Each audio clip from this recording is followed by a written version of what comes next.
सभी को जय मसीह की। मैं प्रभु यीशु मसीह का धन्यवाद करता हूँ। प्रभु ने आज से एक बार फिर से आप सभी के सम्मुख में आकर परमेश्वर के वचन की सेवकाई के लिए मौका दिया और मैं विश्वास करता हूँ प्रभु ने एक लंबे समय बाद जहाँ हमें इकट्ठा किया है और इस वीडियो के द्वारा कुछ सिखाने के लिए प्रभु ने इच्छा रखी है तो प्रभु ज़रूर अपना काम करेगा। हमें से हर एक व्यक्ति प्रभु यीशु मसीह की समानता में सामर्थ्य होना चाहता है। मैं विश्वास करता हूँ आप जो वीडियो देख रहे हैं आप भी चाहते होंगे कि मैं प्रभु यीशु मसीह के समान सामर्थी बन जाऊँ, उसके जैसा ताकतवर बन जाऊँ। पर अगर मैं आपसे पूछूं कि प्रभु यीशु मसीह की सामर्थ्य किसमें थी तो आपके पास क्या जवाब होगा? आपके मन में बहुत सारी बातें उठ सकती हैं या आप सोच सकते हैं कि यीशु मसीह की सामर्थ्य इसमें थी क्योंकि उसने एक दिन में चांद और सूरज को बना दिया, उसने 6 दिन के अंदर दुनिया को बना दिया, उसने लाल समुद्र को 2 भाग कर दिया, उसने यरदन नदी को सुखा दिया, उसने मुर्दों को जिंदा कर दिया, लंगड़े चलने लगे, गूंगे बोलने लगे, बहरे सुनने लगे। आप सोच सकते हैं कि परमेश्वर ने अपनी सामर्थ्य को इस प्रकार से इस संसार में प्रकट किया। पर आज परमेश्वर एक अलग ही प्रकार से हमको बताना चाहता है कि प्रभु यीशु मसीह की सामर्थ्य किसमें थी। प्रभु यीशु मसीह की सामर्थ्य इसमें नहीं थी कि उसने 6 दिन के अंदर सारी दुनिया को बना दिया। प्रभु यीशु मसीह की सामर्थ्य इसमें भी नहीं थी कि प्रभु यीशु मसीह ने लाल समुद्र को 2 भाग कर दिया। इसमें भी नहीं थी कि उसने यरदन नदी को सुखा दिया। और जितने भी बड़े बड़े काम और चिन्ह चमत्कारों के बारे में हम सोचते हैं यीशु मसीह की सामर्थ्य उनमें भी नहीं थी। फिर आप सोच रहे होंगे कि फिर यीशु मसीह की सामर्थ्य किसमें थी? प्रभु अपनी सामर्थ्य को कुछ और तरीके से हमारे जीवनों में दिखाता है, अपने वचन में दिखाता है और हमसे भी चाहता है कि हम उस तरीके से प्रभु यीशु मसीह में सामर्थ्य हो जाएं जैसा कि प्रभु यीशु मसीह सामर्थ्य था। अगर आप मेरे साथ निकालें मत्ती रचित सुसमाचार उसका 11वां अध्याय और उस 11वें अध्याय के 29वें वचन को अगर हम पढ़ेंगे तो वहाँ लिखा हुआ है, मेरा जुआ अपने ऊपर उठा लो और मुझसे सीखो क्योंकि मैं नम्र और मन में दीन हूँ और तुम अपने मन में विश्राम पाओगे। तो यहाँ पर हमने परमेश्वर के वचन में पढ़ा मत्ती 11 के 29 में ये प्रभु यीशु मसीह ने कहा मेरा जुआ अपने ऊपर उठा लो और मुझसे सीखो कि मैं मन में नम्र और मन में दीन हूँ। मैं नम्र और मन में दीन हूँ। प्रभु यीशु मसीह की सामर्थ्य बड़े बड़े कामों को करने में नहीं थी। प्रभु यीशु मसीह की सामर्थ्य थी नम्र बनने में और दीन बनने में। मैं ऐसा क्यों बोल रहा हूँ? देखिए, समुद्र उसने बनाया तो 2 भाग करने में कोई बड़ी बात नहीं है। इंसान को उसने बनाया तो अगर गूंगा है तो बोलने की सामर्थ्य दी, इसमें कोई बड़ी बात नहीं है। बड़ी बात यह है कि वो परमेश्वर था। 100% प्रभु यीशु मसीह परमेश्वर के रूप में संसार में आया, 100% मनुष्य बनकर के रहा और उसने अपनी सामर्थ्य को अपने बचाव के लिए इस्तेमाल में नहीं लेकर आया, पर उसने अपनी सामर्थ्य को अपने स्वभाव को दिखाने में प्रकट किया। परमेश्वर का वचन क्या कहता है? मेरा जुआ अपने ऊपर उठा लो और मुझसे सीखो, मैं नम्र और मन में दीन हूँ। प्रभु यीशु मसीह की सामर्थ्य थी नम्र होने में। मेरे प्रियो, क्या मैं मन में नम्र हूँ? हो सकता है मैं प्रभु यीशु मसीह की समानता में बहुत सारे चिन्ह और चमत्कार करता हूँ। हो सकता है मेरी कलीसिया में बहुत सारे लोग आते हों, हो सकता है कि बहुत सामर्थ्य कार्य मेरे जीवन के द्वारा हुए हों। पर परमेश्वर का वचन क्या कहता है? प्रभु यीशु मसीह की सामर्थ्य इन सब बातों में नहीं थी। प्रभु यीशु मसीह की सामर्थ्य इस बात में थी कि वो नम्र बन के संसार में दिखाए। और क्यों प्रभु के इस काम को या स्वभाव को मैं उसकी सामर्थ्य बता रहा हूँ? देखिए, परमेश्वर मनुष्य बनकर संसार में आया और संसार में आने के बाद उसने अपने आप को दीन, शून्य और नम्र किया। जब उसने अपने आप को नम्र किया तो ऐसे लोगों के सामने और ऐसी परिस्थितियों में अपने आप को नम्र किया जहां पर बहुत ही मुश्किल चीज थी अपने आप को दीन नम्र करना। मेरी बात समझ रहे हैं आप? परमेश्वर ने अपने आप को उस समय में नम्र किया जबकि संसार के लोग उस पर दोष लगा रहे थे, संसार के लोग उसके घात में लगे हुए थे, उसको बुरा भला बोल रहे थे। ऐसे समय में उसने अपने आप को परमेश्वर जैसा ना दिखा करके उसने अपने आप को नम्र किया और मनुष्य की समानता में हो गया। अगर मेरा परमेश्वर प्रभु यीशु मसीह इस संसार का परमेश्वर, दुनिया और ब्रह्मांड का परमेश्वर होने के बाद भी अपने आप को नम्र कर सकता है और अपने सामर्थ्य को नम्रता में दिखा सकता है, तो आपको और मुझको कितना नम्र होना चाहिए। तो जैसा मैंने शुरू में कहा, आप भी प्रभु यीशु मसीह की समानता में नम्र होना चाहते हैं? आप यीशु मसीह की समानता में सामर्थ्य होना चाहते हैं? So first thing we have to learn from Jesus Christ life कि हमें प्रभु यीशु मसीह की समानता में नम्र बनना है। आज कोई पिता है तो उसको लगता है कि मेरी चलनी चाहिए, जैसा मैंने बोला वैसा होना चाहिए। कोई ससुर है तो कोई सास है, कोई जेठ है, जो भी घर में बड़ा है वो सोचता है कि मेरी चलनी चाहिए और जैसा मैं बोलता हूं वैसा ही होना चाहिए। मैं किसी के सामने झुकूंगा नहीं, मैं किसी के सामने नम्र नहीं होऊंगा, मैं क्यों अपने पद को नीचे करूं या मैं क्यों छोटा बनूं सबके सामने। ऐसी बहुत सारी बातें हमारे मनों में आती हैं। हमें लगता है मैं क्यों नम्र बनूं, मैं क्यों दीन बनूं। पर आज परमेश्वर का वचन में क्या सिखा रहा है? यीशु मसीह ने अपनी सामर्थ्य को नम्र होने में प्रकट किया और ये बहुत बड़ी बात है, मालूम। देखिए, गुस्सा होकर के अपने गुस्से में अपनी ताकत को दिखाना बहुत आसान है और अपने ताकत को नम्रता में दिखाना बहुत मुश्किल है। आज प्रभु क्या कहता है? आज प्रभु अपने वचन के द्वारा हमें से हर एक को ये सिखाना चाहता है कि हम परमेश्वर के उपस्थिति में चलते जाएं और प्रभु यीशु मसीह की समानता में नम्र हो जाएं, ताकि परमेश्वर की सामर्थ्य हमारे जीवन में दिखाई देने पड़े। आप जेठ हैं, आप ससुर हैं, आप मालिक हैं, आप बॉस हैं, आप बहुत बड़े पास्टर हैं, आपके नीचे बहुत सारे असिस्टेंट हैं, बहुत सारे सेवक हैं, आपकी बहुत बड़ी कलीसिया है, आपके यहाँ बहुत सारे विश्वासी हैं। आप जितने बड़े हैं, जरूरत है कि आप अपने आप को उतना ही नीचा करें, अपने आप को उतना ही छोटा और नम्र करें। सो फर्स्ट थिंग, यीशु मसीह नम्र हुआ और उसकी महानता और उसकी सामर्थ्य नम्र होने में थी। दूसरी चीज जो हमने इसी वचन में पढ़ा, और वो क्या लिखा है? परमेश्वर के वचन में लिखा है कि मैं मन में दीन हूं। प्रभु यीशु मसीह मन में दीन था, मन में दीन। जब हम मत्ती और उसके 5वें अध्याय में पहाड़ी उपदेश को सुनते हैं तो वहां पर धन्य वचन को हम पढ़ते हैं और वहां 5:3 में लिखा है कि धन्य हैं वे जो मन के दीन हैं, क्योंकि स्वर्ग का राज्य ऐसे का ही है। मन के दीन, प्रभु यीशु मसीह की सामर्थ्य दीन होने में थी और मन का दीन होने में थी।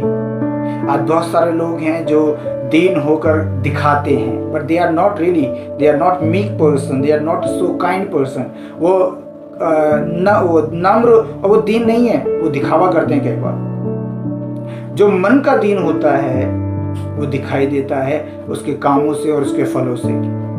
सो प्रभु यीशु मसीह अपनी सामर्थ्य को दीन होने में दिखाता है। ही इज अ गॉड, वो परमेश्वर है और परमेश्वर होने के बाद भी उसने अपने आप को दीन किया। क्यों स्वर्ग का राज्य उसको मिला, क्यों वो स्वर्ग का अधिकारी हुआ? क्योंकि उसने अपने आप को मन में दीन किया। आज हम में से बहुत सारे लोग मन में दीन नहीं है। मैं किसी पर दोष नहीं लगा रहा हूं, पर हम अपने आप को जांच करके देखें, क्या मैं बड़ा होने के बाद भी छोटा बनता हूं? क्या बहुत सारी उपलब्धियां पाने के बाद भी मैं अपने आप को दीन बनाए रखता हूं? या बहुत सारा टैलेंट मेरे अंदर होने के बाद भी क्या मैं अपने आप को दीन बनाए रखता हूँ? क्या बहुत सारे चीज़ों को मैंने हासिल कर लिया है, बहुत बड़ा मुकाम मैंने पा लिया है, पर क्या आज में मैं दीन बना हुआ हूँ? कई बार हमारी दीनता मात्र शब्दों में है, पर प्रभु का वचन क्या कहते हैं? मन में दीन होना है। प्रभु यीशु मसीह ने अपनी सामर्थ्य को दीन होकर के दिखाया और वही प्रभु आपसे और मुझसे चाहता है कि हम भी दीन हो जाएं। सो फर्स्ट थिंग, यीशु मसीह की जो सामर्थ्य थी वो किस में प्रकट होती थी? उसकी नम्रता में। एक और चीज मैं यहाँ पर क्लियर करूंगा, जो नम्रता है वो लोगों के सामने हमारे व्यवहार को प्रकट करती है।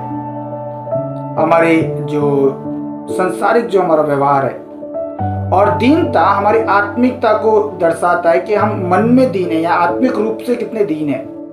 सो आत्मिक रूप से भी और संसारिक रूप से भी हमें बड़े होने के बाद भी अपने आप को छोटा करना है, अपने आप को नम्र और दीन करना है।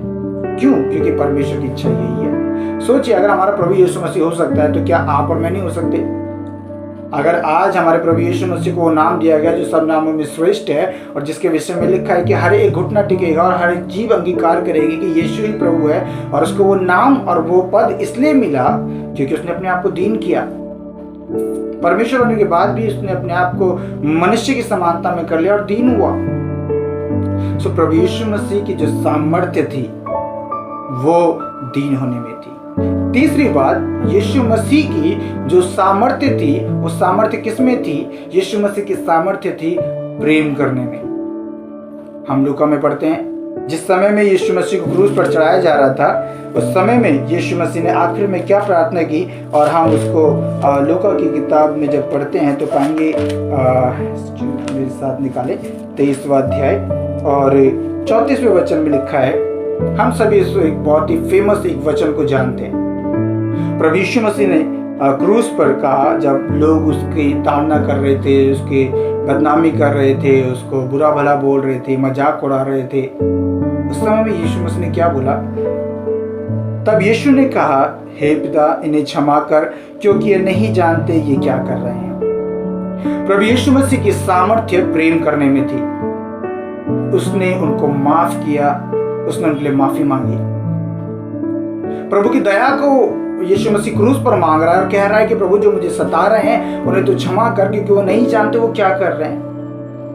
प्रभु यीशु मसीह की सामर्थ्य थी प्रेम करने में।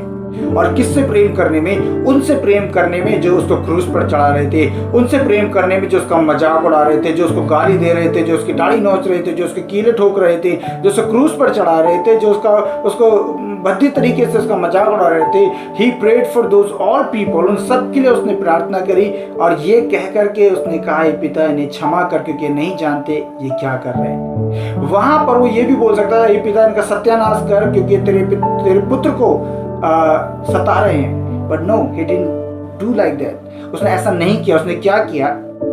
उसने क्षमा मांगी। ही शोड हिज प्रेम। उसने अपना प्रेम उनको दिखाया। और प्रभु आज आपसे और मुझसे भी चाहता है कि आप और मैं भी क्या करें? आप और मैं भी प्रभु यीशु मसीह के समानता में प्रेम करके, उनको प्रेम करके जो हमसे बैर करते हैं, हमें सताते हैं, हमारे विरुद्ध में काम करते हैं, हम उनको प्रेम करके प्रभु यीशु मसीह की सामर्थ्य को हमारे बीच में दिखा सके। देखिए, आज बहुत सारे लोग प्रभु यीशु मसीह से वरदान मांगते हैं। सभी वरदान मांगते हैं।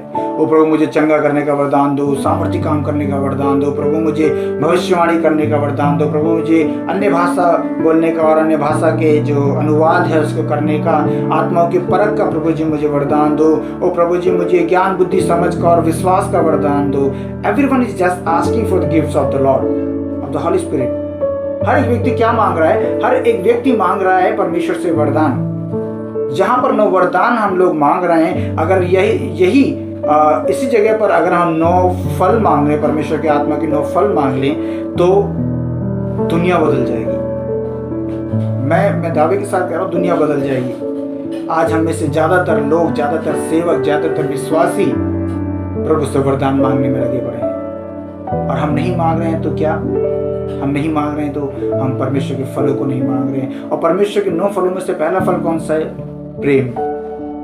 तो प्रभु यीशु मसीह ने अपना प्रेम दिखाया। वो प्रभु यीशु मसीह ये भी कह सकता था, पिता इनका सत्यानाश कर। जिस समय में यीशु मसीह को गसमनी बाग में पकड़ने के लिए आए, उस समय में पतरस ने तलवार निकाली और एक सैनिक के कान को उड़ा दिया। और यीशु मसीह ने क्या कहा? अगर मैं अपने पिता से कहूं तो वो स्वर्गदूतों की 12 पलटन मेरे लिए अभी भेज सकता है। वो वहां पर भी अपने आप का बचाव कर सकता था, पर उसने ऐसा नहीं किया। क्यों? इवन जो उसको पकड़ने आया था, यीशु मसीह ने उसका कान उठाया और दोबारा उसका कान वहीं पर ही जोड़ दिया। प्रभु यीशु मसीह ने अपनी सामर्थ्य को अपने प्रेम में दिखाया। If you really want to be mighty like Jesus Christ, you have to love your enemy. You have to show your strength, the strength of the Lord, the might of the Lord in your works, in your love. आपके प्रेम में आपको दिखाना पड़ेगा कि आप सामर्थी हैं। पहली चीज जो हमने देखी वो है प्रभु यीशु मसीह ने अपना प्रेम नम्रता में दिखाया। प्रभु यीशु मसीह ने अपना प्रेम दूसरी बार दीनता में दिखाया। और तीसरी बात जो हम देख रहे हैं, यीशु मसीह ने अपना प्रेम, अपने सामर्थ्य को किस में दिखाया? यीशु मसीह ने अपनी सामर्थ्य को दिखाया प्रेम करके, और उनसे प्रेम करके जो उससे बैर कर रहे थे, जो उसके विरुद्ध में कार्य कर रहे थे। सो 3 चीजों को अभी अब तक हम देख चुके हैं। एक और चीज जो यीशु मसीह ने सामर्थ्य को दिखाया, उस सामर्थ्य को किस चीज में प्रभु ने दिखाया? अगर हम फिलिपियों की पुस्तक और फिलिपियों की पत्र और उसके दूसरे अध्याय को पढ़ेंगे तो दूसरे अध्याय के 5वें वचन में, 6ठे वचन में लिखा है, 5वें से ही पढ़ेंगे तो वहां पर लिखा है कि जैसा मसीह यीशु का स्वभाव था वैसा ही तुम्हारा भी स्वभाव हो, जिसने परमेश्वर के स्वरूप में होकर भी परमेश्वर के तुल्य होने को अपने वश में रखने की वस्तु ना समझा, वरन अपने आप को ऐसा शून्य कर दिया और दास का स्वरूप धारण किया और मनुष्य की समानता में हो गया और मनुष्य के रूप में प्रकट होकर अपने आप को दीन किया और यहाँ तक आज्ञाकारी रहा कि मृत्यु, हाँ, क्रूस की मृत्यु भी सह ली। द फोर्थ वन, चौथी चीज, उसने अपनी सामर्थ्य को किस में प्रकट किया, किस तरह से दिखाया? आज्ञाकारी होकर के। मेरे भाई, मेरी बहन, आज प्रभु चाहता है, आपसे और मुझसे प्रभु चाहता है हम आज्ञाकारी बने। बहुत बातों में हम आज्ञाकारी नहीं रहते, बहुत बातों में हम चूक जाते हैं, पर आज प्रभु आपसे मुझसे कुछ कहना चाहता है, आज्ञाकारी बने। हम जानते हैं हमारे प्रभु यीशु मसीह को जो इतना सर्वश्रेष्ठ नाम मिला, इतना ऊंचा पद मिला, उसका एक बहुत बड़ा कारण क्या है? वो अपने पिता का आज्ञाकारी रहा। उसने अपने सामर्थ्य को जो इस्तेमाल किया, वो मुर्दों को जिंदा करने में नहीं, वो लंगड़ों को चलाने में नहीं, वो अंधों को दिखाने में नहीं, अपने पिता की आज्ञाओं को पूरा करने में उसने अपने सामर्थ्य को दिखाया। This is very impossible thing, you know. आप समझ पाएंगे या नहीं, ये बहुत ही मुश्किल होगा कि आपके पास अपने बचाव की पूरी सामर्थ्य है, आपको सामने वाले को नष्ट करने की पूरी ताकत है, आपके पास बहुत कुछ ऐसा है कि आप अपने आप को प्रूफ कर सकते हैं, पर क्योंकि आपको अपने पिता की आज्ञा पूरी करनी है, आप उस सामर्थ्य का, उस ताकत का इस्तेमाल नहीं कर सकते। तो वचन क्या कह रहा है? परमेश्वर का वचन आज हमें सिखा रहा है कि हमें परमेश्वर के वचन में निरंतर आज्ञाकारी बनना है, परमेश्वर का आज्ञाकारी बनना है। जब आप और मैं परमेश्वर के वचन के आज्ञाकारी बने रहेंगे, परमेश्वर की सामर्थ्य को हम अपने आज्ञाकारिता के द्वारा प्रकट करेंगे। अब बहुत सारे लोग चूक रहे हैं, बहुत सारे सेवक, बहुत सारे विश्वासी, हम में से बहुत सारे लोग चूक रहे हैं परमेश्वर की आज्ञाओं को मानने में। आज प्रभु आपसे मुझसे चाहता है, अगर आप और मैं प्रभु यीशु मसीह की तरह सामर्थ्य होना चाहते हैं, तो हमको भी अपने प्रभु यीशु मसीह की समानता में आज्ञाकारी होना पड़ेगा। जितना ज्यादा आप और मैं आज्ञाकारी होंगे, उतना ज्यादा प्रभु यीशु मसीह की सामर्थ्य हम अपने जीवन में देख सकते हैं। चार चीजों को भी हमने देखा। फर्स्ट, नम्र होने में अपनी सामर्थ्य को दिखाया। दूसरा, दीन होने में। तीसरा, प्रेम करने में। चौथा दिखाया आज्ञाकारिता होने में। और पांचवा, प्रभु ने किस प्रकार से अपने प्रेम को दिखाया या अपने सामर्थ्य को दिखाया कि वो सामर्थ्य है। उसने अपनी सामर्थ्य को दिखाया क्षमा करके, दया करके। प्रभु यीशु मसीह ने उन तमाम लोगों को क्षमा कर दिया जो उसके विरोध में थे। जब आप किसी व्यक्ति को क्षमा करते हैं, आप प्रभु यीशु मसीह के सामर्थ्य को दूसरों के ऊपर प्रकट करते हैं। माफ करना इतनी आसान बात नहीं है। मैं कह रहा हूं, एक बार को माफी मांगना आसान बात है, पर माफ करना, क्योंकि आप माफ क्यों नहीं कर पाएंगे? क्योंकि आपने बहुत सारी चीजों का दुख उठाया है, बहुत सारी चीजों का कलेश उठाया है, और बहुत सारी बातों में आपने नुकसान उठाया है। जब आप किसी को माफ करते हैं, आपका माफ करने का मन नहीं करता है, क्योंकि उसने आपका नाम खराब करा है, आपका सामान खराब करा है, आपका काम खराब किया है, बहुत सारी चीजें आपकी बर्बाद कर दी हैं, इसलिए आपको मन नहीं करेगा कि आप सामने वाले व्यक्ति को माफ कर दें। पर फिर भी प्रभु यीशु क्या कहते हैं? क्रूस पर यीशु मसीह ने कहा, हे पिता, ने क्षमा कर। उसने भी क्षमा कर दिया, इसलिए उनसे क्षमा मांग रहा है। प्रभु ने क्षमा किया।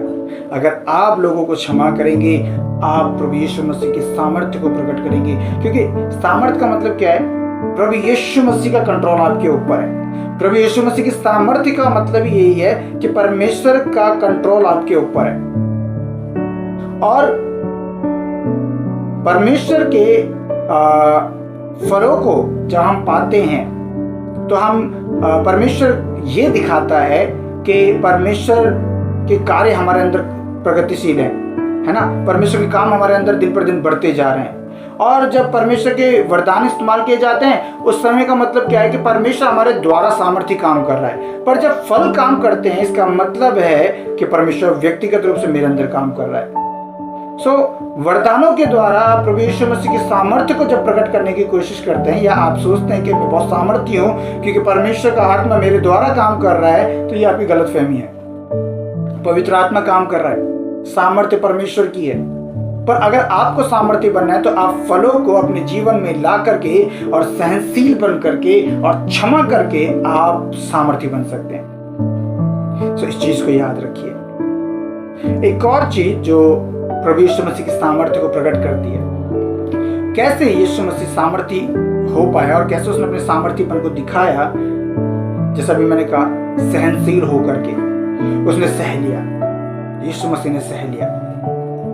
आप अगर सह लेंगे तो यीशु मसीह आपके अंदर से प्रकट होगा।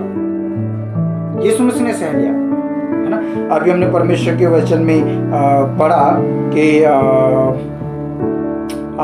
2:8 में जैसे हमने पढ़ा, मनुष्य के स्वरूप में प्रकट होकर अपने आप को दीन किया और यहां तक आज्ञाकारी रहा कि मृत्यु, क्रूस की मृत्यु भी सहली।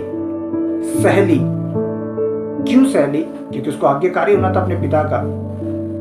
आज प्रभु आपसे मुझसे कहना चाहता है, हम बहुत से सेवा करने वाले प्रभु के दासी और विश्वासी, हमें से बहुत सारे लोग सहनशील नहीं है। किसी ने मुझसे एक बात बोली, मैं उसको 2 बातें जवाब में दूंगा। किसी ने 2 बोली, मैं उसको 10 बातें जवाब में दूंगा। किसी ने एक गाल पे मारा, मैं उसको 4 मारूंगा। किसी ने मुझे एक ताना मारा, मैं उसको 4 ताने मारूंगा। हम लोग रिवेंज की स्थिति में रहते हैं, हम बदला लेने की स्थिति में रहते हैं। तो प्रभु यीशु मसीह ने क्या किया? प्रभु यीशु मसीह ने सह लिया। मेरे भाई मेरे बहन, जब आप सहने लग जाते हैं, जब आप सहने लगते हैं, प्रभु की सामर्थ्य इसका मतलब आपके अंदर काम कर रही है। आपका सहनशीलता का स्वभाव प्रभु यीशु मसीह की सामर्थ्य को प्रकट करता है। आज याद रखिएगा इन बातों को याद रखिएगा। हमने कितनी बातें सीखी अभी तक? पहला, प्रभु यीशु मसीह की सामर्थ्य किसमें प्रकट हुई?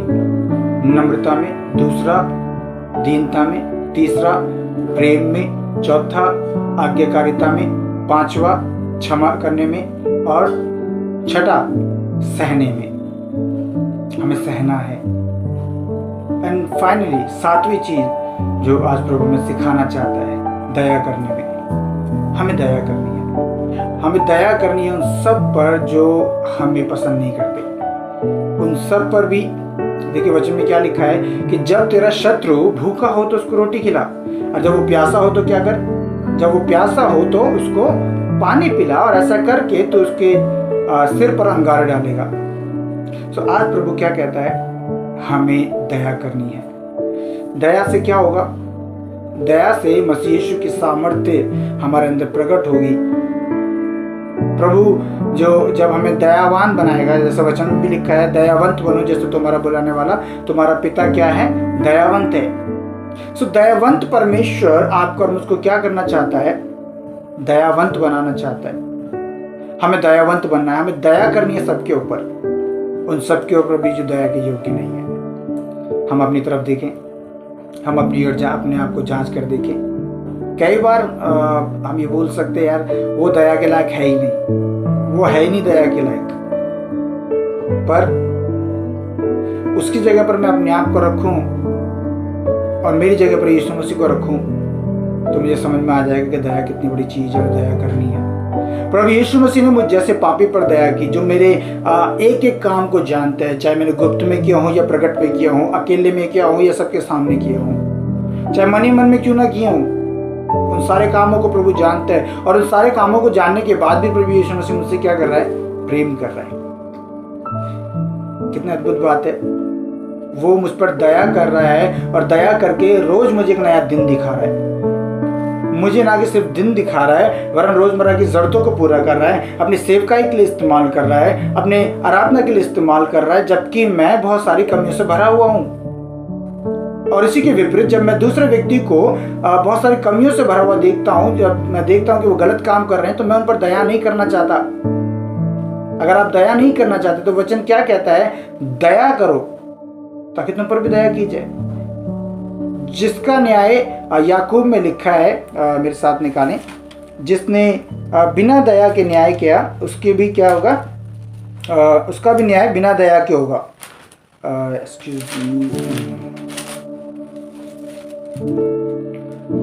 याकूब 2 का और उसके 13वें वचन में लिखा है, क्योंकि जिसने दया नहीं की उसका न्याय बिना दया के होगा। दया न्याय पर जयवंत होती है, दया न्याय पर जयवंत होती है। तो याकूब 2 के 13वें वचन में लिखा है, क्योंकि जिसने दया नहीं की उसका न्याय बिना दया के होगा और दया न्याय पर जयवंत होती है। अगर आप चाहते हैं प्रभु यीशु मसीह की समानता में सामर्थ्य होना, दया करना सीखें। दया करोगे तो तुम्हारे ऊपर भी दया होगी, दया नहीं करोगे तो तुम्हारे ऊपर भी दया नहीं होगी। तो आज प्रभु इन 7 बातों के द्वारा हमें अपनी समानता में सामर्थ्य बनाना चाहता है। मैं विश्वास करता हूँ प्रभु की आत्मा ने आपसे बातचीत की है, मुझसे परमेश्वर ने बातचीत की। बीते दिनों में प्रभु ने इन वचनों के द्वारा मुझे सिखाया, और आज भी अभी भी जब मैं आपके साथ इन वचनों को बांट रहा हूँ, उस समय में भी परमेश्वर आत्मा मुझे सिखा रहा है, मुझे मेरी कई गलतियों को दिखा रहा है, ताकि मैं उन बातों में सुधार लेकर के आऊँ। Yes, this is the work of the holy spirit. हम से हर एक व्यक्ति प्रभु यीशु मसीह की समानता में सामर्थ्य होना चाहता है, पर अगर हम में से हर एक व्यक्ति प्रभु यीशु मसीह की समानता में सामर्थ्य होना चाहता है तो जरूरी है कि वो प्रभु यीशु मसीह की समानता में नम्र बने, दूसरा दीन बने, तीसरा सबसे प्रेम करे, दुश्मनों से भी प्रेम करे, चौथा प्रभु यीशु मसीह की परमेश्वर की सारी आज्ञाओं में ईमानदार रहे, पांचवा वो सब पर क्या करे? वो सबको क्षमा करे, वो सबको क्षमा करे। छठा वो सहनशील बने, और 7वां वो सब पर दया करे। इन 7 बातों के द्वारा प्रभु हमें अपनी समानता में सामर्थ्य बनाना चाहते हैं। यीशु मसीह ने क्या कहा मालूम? यीशु मसीह ने कहा कि न्याय के दिन में बहुत सारे लोग उसके पास आएंगे और कहेंगे, हे प्रभु हमने तेरे नाम से दुष्ट आत्माओं को निकाला, हे प्रभु हमने तेरे नाम से लंगड़े चलाए, गूंगे बहरे सबको चंगा किया, दुष्ट आत्माएं तेरे नाम में हमने निकाली। और प्रभु क्या बोलेगा? हे कुकर्मियों, मैं तुम्हें नहीं जानता, मैं तुम्हें नहीं जानता। और उसी के विपरीत 25वें अध्याय मत्ती में लिखा है कि प्रभु यीशु मसीह ने कहा, जब यीशु मसीह अपनी महिमा में जब आएगा तो भेड़ और बकरियों को अलग करेगा। वो दाहिनी ओर भेड़ों को रखेगा और बाईं ओर बकरियों को रखेगा, और दाहिनी ओर वालों से कहेगा, हे मेरे पिता के धन्य लोगों, मेरे साथ स्वर्ग राज में वास करो, मेरे साथ राज करो, क्योंकि जब मैं भूखा था तुमने मुझे खाना खिलाया, मैं प्यासा था तुमने मुझे पानी पिलाया, मैं बीमार था तुम मुझसे मिलने आए, मैं कैद खाने में था तुमने मेरी सुधि ली। और धर्मी कहेंगे, प्रभु हमने कब तेरे संग ऐसा किया? बोले, तुमने जो छोटे से छोटों के साथ ऐसा किया वो सब मेरे साथ किया। और तब वो पलट करके अपने बाईं ओर वालों से कहेगा, हे दुष्ट लोगों, मैं भूखा था और तुमने मुझे खाने को नहीं दिया, मैं प्यासा था तुमने मुझे पीने को नहीं दिया, मैं नंगा था और तुमने मुझे कपड़े नहीं पहनाए, मैं परदेसी था तुमने मुझे अपने यहाँ ठहराया नहीं, और बहुत सारी बातें बोल करके। और वो बोलेंगे, वो बाईं ओर वाले बोलेंगे, हे प्रभु हमने कब तुझे नंगा देखा, हमने तो कब तुझे भूखा देखा, हमने तुझे कब प्यासा देखा। और यीशु कहेगा, तुमने जो छोटे से छोटे के साथ नहीं किया वो मेरे साथ नहीं किया। जैसा भी हमने परमेश्वर के वचन में पढ़ा, दया न्याय के ऊपर जयवंत होती है। आज प्रभु हमें सिखाना चाहते हैं, इन वचनों के द्वारा हमें सामर्थ्य बनाना चाहते हैं, क्योंकि परमेश्वर की जो सामर्थ्य है वो बातों में नहीं है, वो कामों में है। और कौन से कामों में है? जिन बातों की चर्चा अभी आपके साथ मैंने की है। अगर आप भी प्रभु यीशु मसीह की समानता में सामर्थ्य बनना चाहते हैं, इन 7 बातों को अपने जीवन में ले लीजिए। आप प्रभु से बोलिए, प्रभु जी मुझे तेरी तरह तेरी समानता में मुझे सामर्थ्य होना है, आप मेरी मदद करें। प्रभु आपकी ज़रूर मदद करेगा। प्रभु मेरी मदद कर रहा है, दिन पर दिन मेरे अंदर बदलाव लेकर आ रहा है, आपके अंदर भी प्रभु बदलाव लेकर आएगा और हम सब मिल करके अपने प्रभु यीशु मसीह की समानता में हो जाएंगे। Thank you so much. प्रभु आप सबको इन वचनों के द्वारा बहुतायत से आशीष दे।